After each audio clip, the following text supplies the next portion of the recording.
All right. Welcome back. Welcome to this week's video, guys. I am so excited to share an awesome conversation with a very good friend of mine. This is Yvette Morton, everyone. And we are going to really continue this conversation of thriving over surviving. I really want to help you guys with the different things that we're juggling right now. And a big one is mental health and emotional health. And Yvette has such a robust background in this. She used to work as a school psychologist, and she really has a passion for mental wellness. She's also a certified yoga instructor, and she's actually my wellness coach. We work on self-care together. We work on stress management, and I'm just so grateful to have her in my life. And she is also a certified health and wellness coach and has many of the same certifications that I have. So welcome, Yvette. Thank you so much for hopping on with me today. I'm really excited to talk Thanks, today. Danielle. Yeah, thank you.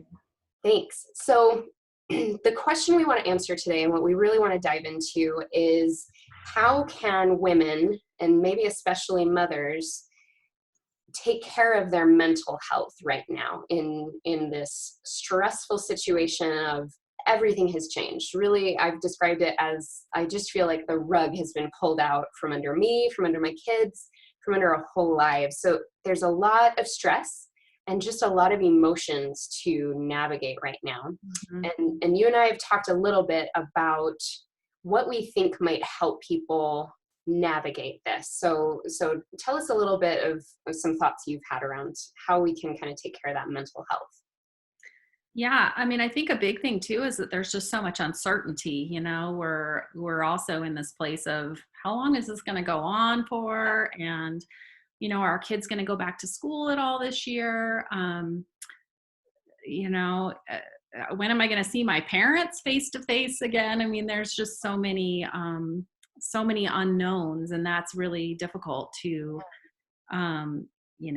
to deal with. There's also a lot of, I hear great stories of people, thinking about positive things that are happening. I know in my own house, I have teenagers, and both of my older two are not home very often, and we rarely see them. And my 17-year-old son is always with his friends. And so it's been kind of a cool time to reconnect and just make the most out of the time that we have together, knowing that he's going to be heading off to college, in a year. So there's kind of trying to pull in those positives when you can is obviously helpful, like looking for those little moments of joy. But yeah, so I think that uncertainty is a big piece. As far as, thinking about our mental health from a parental perspective, trying to really tune in to like, where am I at, as far as,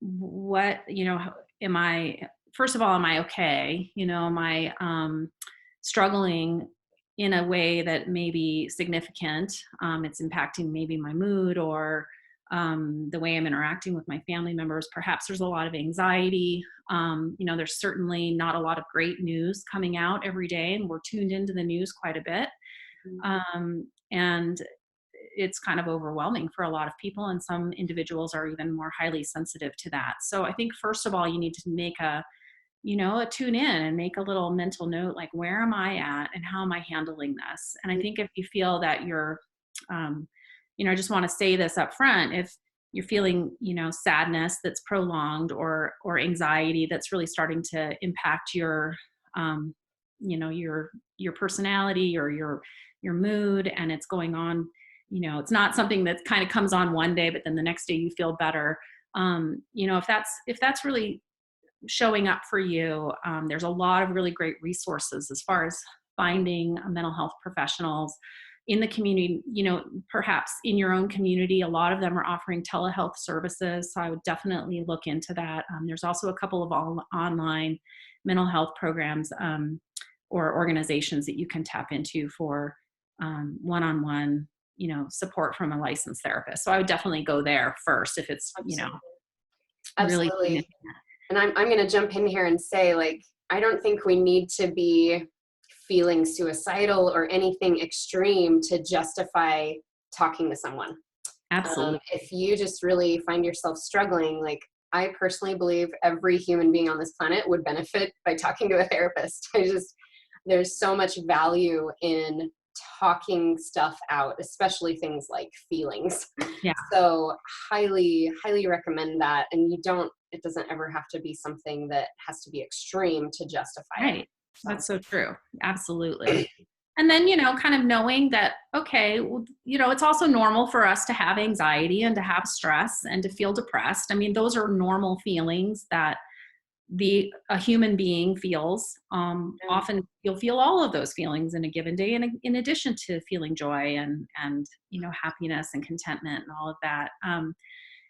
So I think that it's really important for us to be able to be self-aware, like, where am I, and how am I handling kind of the day-to-day and my interactions with my family members, and maybe how am I feeling about my role as a parent? Am I struggling, or are there certain things that I can do for myself that I know help me to feel like I've taken some time for myself, or that give me those that sense of a stress relief or of joy, that maybe we need to try to pay attention to how we can create those moments in our lives right now, when you might be in your house and you might not be in your normal routine where you are able to seek those out outside. I love this. I think self-awareness is so important. And I think as moms, sometimes that's hard. It feels like we can't ever find a quiet moment to even think or to even tune in. So all the more important to do it right now. And I love what you're saying, that not only being aware of what you can do to take care of yourself, like we've talked a little bit before of, and even in the work that we do together, when you help me with my self-care and my stress management, it's always a question of, well, what brings you joy, Danielle? What helps you feel refreshed or recharged? And that's a question each individual can only answer for themselves. So being aware of what recharges you, and also I love what you're saying there of being aware of, how am I feeling today? And even asking the question throughout the day, maybe at 2 or 3 times throughout the day, how am I feeling right now? Because what you're saying with all the different emotions that we experience as humans, that is natural. However, I don't know about you, but me personally, I'm feeling more depression, more anxiety, more fear, more worry than I'm used to feeling. There's definitely been a change for me, and I've had to really check in. So one way that I do that is journaling. I love having a bullet journal or just a notebook that I can just go to and just dump. Like if I'm really running these fearful thoughts, or if I'm whatever it is, like really tuning in with those emotions has really helped me a lot, because most of the times we think those emotions are going to last forever, and they're not. And we just recently watched a movie, actually. It was the Mr. Rogers movie with Tom Hanks. Oh yeah. I haven't seen it yet. It's so good. Toward the end, they're talking about like a really heavy subject, and he asks them to put it to words. He was a minister, I guess. I didn't know that. Okay. So he has like this very nurturing feel to him. And he said, what is mentionable is manageable. And he said that, he repeated that a couple times, and that just hit me so hard of, oh, that's so true. If we can be self-aware enough to put things into words, it really helps it become more manageable. Absolutely. So both being aware of where we're at emotionally, how we are feeling right now, and what can we do? What's our list of things that we could pull from? Of, I know that I feel recharged when I go outside. I know I feel recharged when I pick up the phone and talk with my best friend or talk with my mom.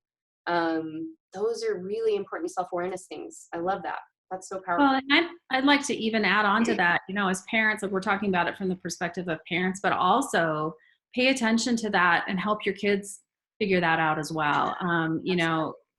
With young children, how they're missing their friends at school, they miss their teachers, helping them to kind of find creative outlets that recharge them as well, and to feel less anxious.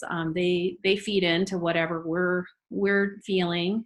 I think if you have teenagers, it's really important to have conversations with them, just like you said, like putting into words what, how they're feeling about things. My son is a senior and he's not going to have a prom. He's probably not going to have a graduation unless it gets postponed. I mean, there's a lot of milestones that are being missed, and, and those are hard things. Those are real things for kids that age. And, they're missing their friends immensely. Yeah.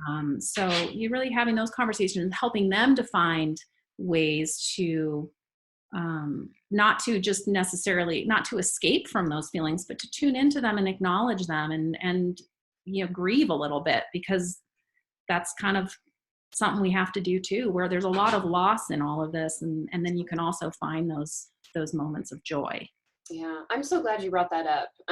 Yeah, as you share all that about your son, like the word that keeps coming to my mind is disappointment.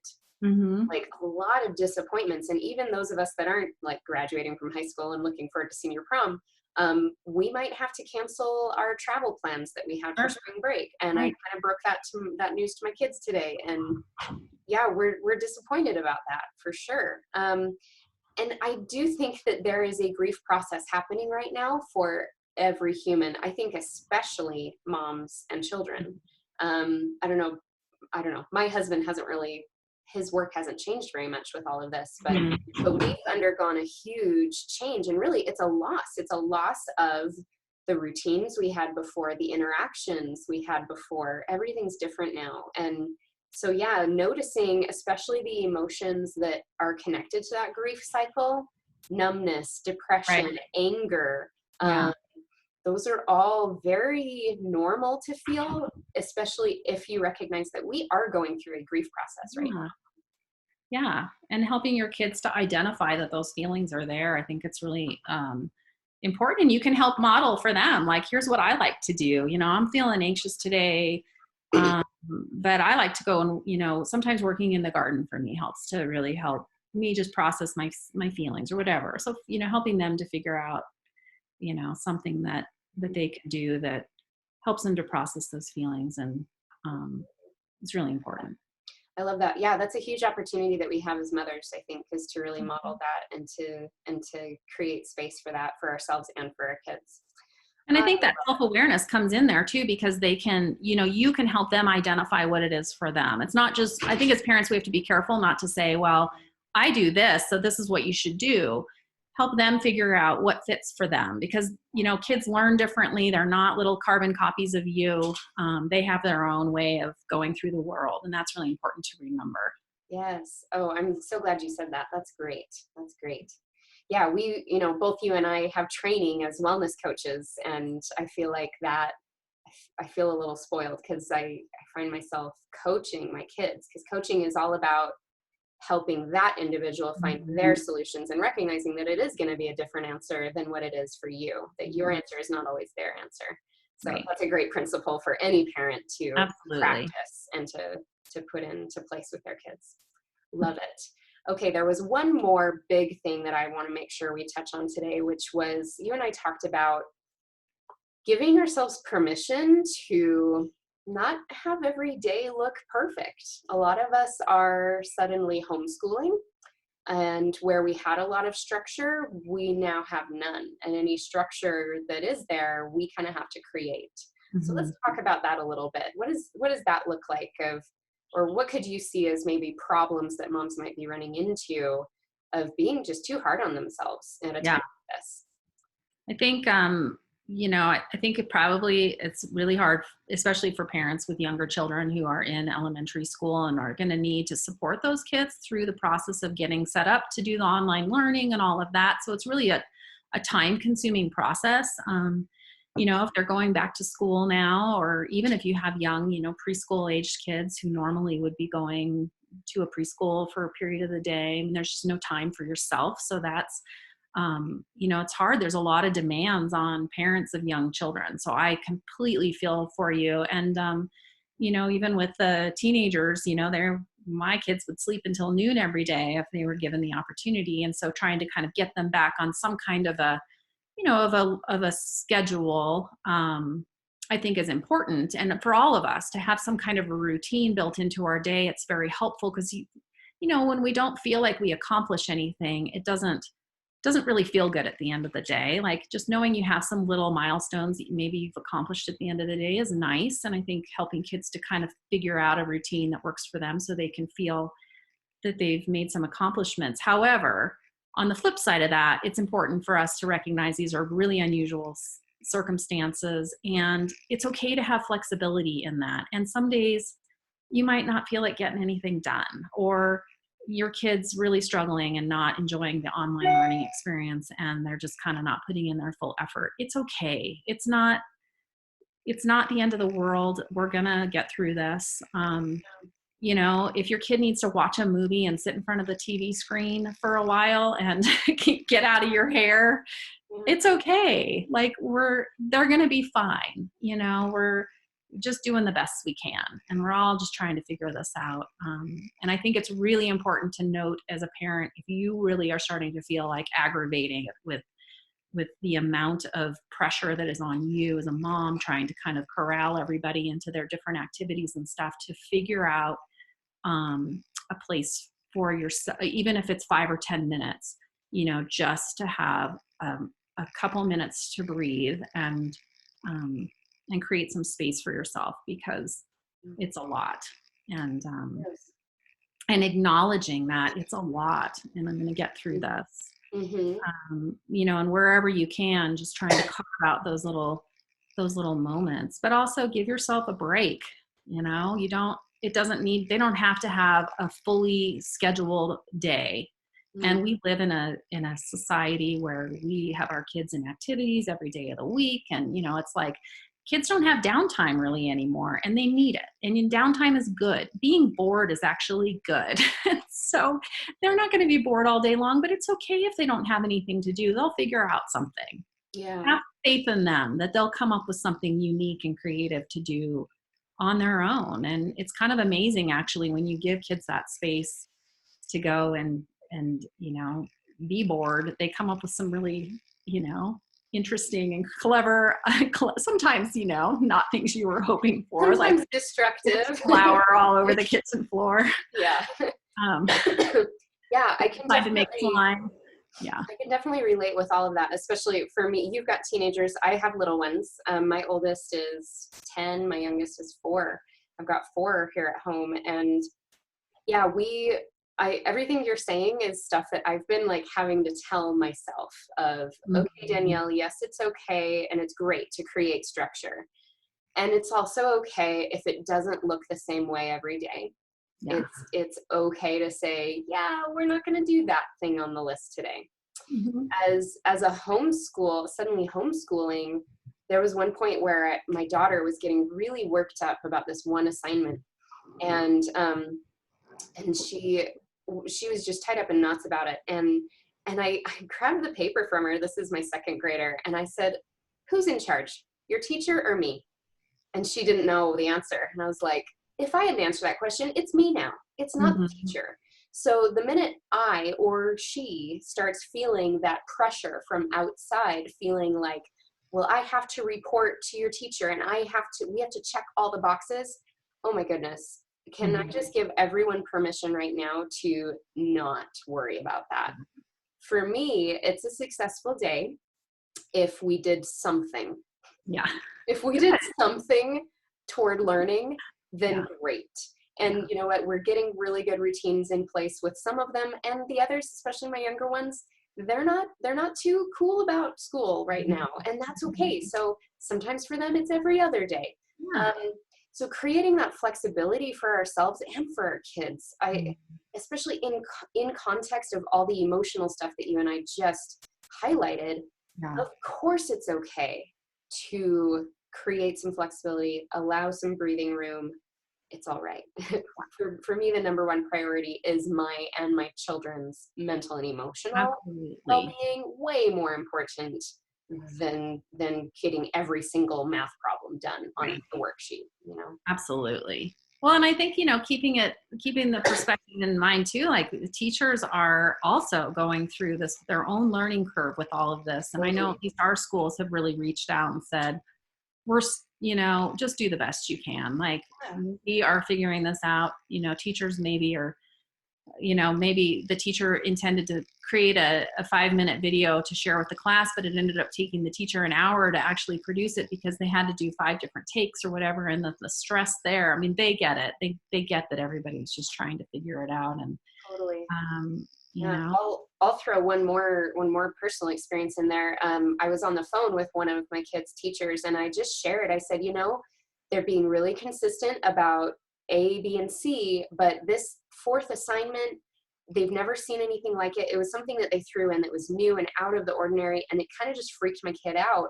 And so I just told the teacher point blank, I was like, we're not going to do that assignment because the stress that it's causing for them is not worth it to me. And they're touching on that subject because they're doing these other things. So just so you know, like, I just informed the teacher. I was like, look, we're not going to do that assignment. Just letting you know. And she was like, oh, of course, that's totally fine. We totally understand. And so it was nice to get a positive response, but and I did a similar thing with another one of my kids, just like, gosh, we can be in charge. Yeah. Okay, so if you think, those of you that are watching this video, if you think that the teachers are in charge of you and the kids, I really invite you to flip that around for our own mental and emotional well-being, to just say, you know what, I can be in control here, and I can make judgment calls for myself and for my family right now, because that's the most important thing, don't you think? Oh yeah, definitely. Okay, I think, get on my soapbox a little bit. But absolutely. No, I think you're right on target there. And I think that's really good for you to be able to, and for your kids also, to be able to say, we're just going to do the best we can. Yeah, it took a load off of my shoulders, Yeah. and it relieved my daughter too. Yeah. So that's always something that we can do. We can call some audibles there, I think. Yeah. Okay. So let's talk about what are some physical things, and we'll wrap up with this. What are some physical things that we can do as moms for ourselves that with your background in mental health, what do you know about the physical things we can do that can actually help us mentally and emotionally? Let's dive into that a little bit. Well, I mean, I'm a big fan of, for me, like I'm a pretty regular, I like to use the word movement. I don't like to say I go out and do like a workout I do go to the gym and I like to work out and stuff, but I like to try to move every day. I mean, that's really the big thing for me, because, movement, just moving your body helps to release, hormones and get things moving, and just, it makes you feel good, right? Just getting out, sometimes just getting outside and getting some fresh air. There's, a lot of people are, feeling like, okay, well, I can't go to the gym, and I don't really have a great setup in my house to get a good workout in. It's hard. There is great research out there. We can take 10-minute little bursts of activity that show that it's enough to get those feel-good hormones, generating in the brain. And, you could run up and down the stairs in your house for 10 minutes. You could do a mix of lunges and push-ups or something like that. I mean, just doing something to move your body, or just go out for a brisk walk outside. Thank God we can all go outside, right? Yes. Oh my goodness. It's, just fine. Even, I think the knowledge that you don't have to have a whole hour. It doesn't have to be a structured workout at the gym, just moving your body. Don't think about it even from maintaining your physical. I mean, it's going to help, it helps you to kind of keep the fitness, but it really just helps you to feel good, and just, little bursts of activity throughout your day, if you can, can really help the mindset, just feeling positive, keeping your energy up, and, keeping that positive sort of frame of mind. Absolutely. I think that's a big one. And then, quiet, like finding, again, like creating those moments of quiet, and maybe it's on a walk or something. It could be, you could combine the two, like going for a walk with, in the fresh air can be also a mindful experience where you're just taking some time for yourself. It helps to reduce stress and, manage stress. I think that those are two really big things. Obviously, our diets are important. Obviously, our situations are different, but just trying to, avoid sugary and over processed foods. Eat, just eat healthy food. Just try to get your fruits and vegetables and some whole grains and healthy fats and things like that into your diet, and to your kids, that can help a lot. Yeah. But it's like we shouldn't be too rigid either. I think this is not the time for rigidity and trying to accomplish a new, this isn't a time to try some new fad thing or whatever. Just be kind to yourself. Yeah. I think, it kind of circles back to that, allowing a little bit of flexibility, like be kind, take it easy a little bit. Also, we're talking about being intentional. We're talking about making decisions for getting outside and walking, or choosing the fruits and vegetables and saying no to the cookies. Those are choices we can make to fuel this healthier mental, emotional well-being that we know is going to help a lot. So, and if you decide to bake cookies with your kids, then that's good too. It's like a little of, a little of that is fun too, and it's good for you. Good for them just to have that time together. Yeah, and sometimes treats equal fun, right? And so for us, like we follow pretty, I want to say strict, but I don't think of it or feel that it's strict. We have very specific ways that we eat with the whole food plant-based stuff that I teach, and we live it. But there are ways to have whole food plant-based desserts, and my kids know what they are, and they ask for them. And I'm going to be sharing some recipes this month online because I feel like they have been asking for them more, because we all, and my husband, he brings stuff home sometimes that like I would not buy. But he's bringing stuff home more regularly. I think we're all like, we really do turn to food to process our emotions sometimes. And so if we can find some healthier ways to do that, but still make it fun and kind of a special treat, I think that's okay. It's totally okay. Absolutely. So having that flexibility, but also that mindfulness. Thank you so much. I think we touched on a lot of really powerful things here. I hope that those of you that are watching this, I hope something resonated with you. We hit on a lot of things. So I would invite you to just, think, is there one takeaway from this that really stuck out and that really said to you that would help me? I really invite you to act on that, and to take some steps to really be intentional and be proactive about taking care of you right now. Because like Yvette said, we have a lot of people depending on us, especially if you're a mom. I think it's even more crucial right now than ever before that we really take care of ourselves, and that includes our mental and emotional well-being. So thank you so much, Yvette. You are such a wonderful person. I'm so grateful to have you in my life, and thanks so much for doing this with me today. Thank you. Likewise. Well, again, for those of you watching this video, so we always post these videos on my YouTube channel and my private Facebook group. Both are called Healthy Living with Danielle Dinkelman, so you can find those pages or that YouTube channel and go ahead and subscribe, or come and join us inside the free Facebook group. We'd love to see you in there. Until then, take care. Thanks.